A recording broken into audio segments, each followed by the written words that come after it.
മന്ത്രി പി പ്രസാദിന്റെ വീടിന് മുന്നിൽ ഭാരതാംബയുടെ ചിത്രം വെച്ച് വിളക്കുകൊളുത്തി ബിജെപി.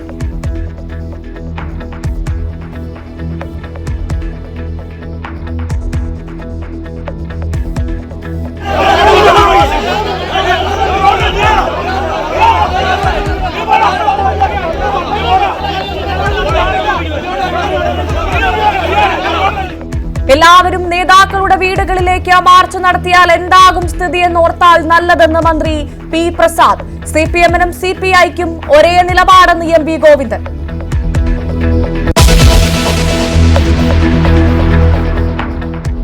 ഒക്ടോബറിൽ മെക്സി വരുമെന്ന മന്ത്രി. പ്രഖ്യാപനം തെരഞ്ഞെടുപ്പ് ലക്ഷ്യം വെച്ചെന്ന് പ്രതിപക്ഷം. പാലക്കാട് തെരഞ്ഞെടുപ്പ് സമയത്തെ വാഗ്ദാനം എന്തായെന്ന് ലീഗ്.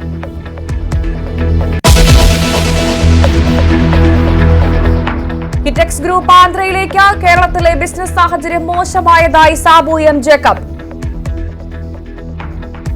സാഹചര്യങ്ങൾ ഇപ്പൊ കേരളത്തിന്റെ സാഹചര്യങ്ങളിൽ വ്യത്യാസമൊന്നും വന്നിട്ടില്ല.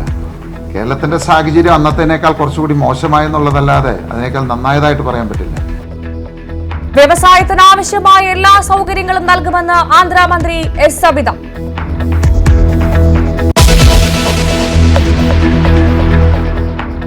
ഓപ്പറേഷൻ സിന്ദൂറിൽ പ്രധാനമന്ത്രിക്കെതിരെ കോൺഗ്രസിന്റെ നരേന്ദ്ര സറണ്ടർ പരാമർശം യോജിക്കാനാവാത്തതെന്ന് ന്യൂസ് 18 സർവേയിൽ ഭൂരിപക്ഷാഭിപ്രായം.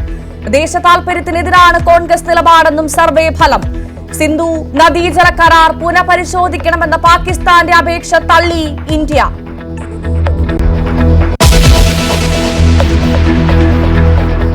ത്യാഗത്തിന്റെ സ്മരണ പുതുക്കി ബലിപെരുന്നാൾ. പള്ളികളിലും ഈദ്ഗാഹുകളിലും പ്രാർത്ഥനാ ചടങ്ങുകൾ. പഹൽഗാം ഭീകരാക്രമണത്തെ അപലപിച്ചും ഓപ്പറേഷൻ സിന്ദൂറിനെ അഭിനന്ദിച്ചും പാളയം ഇമാം.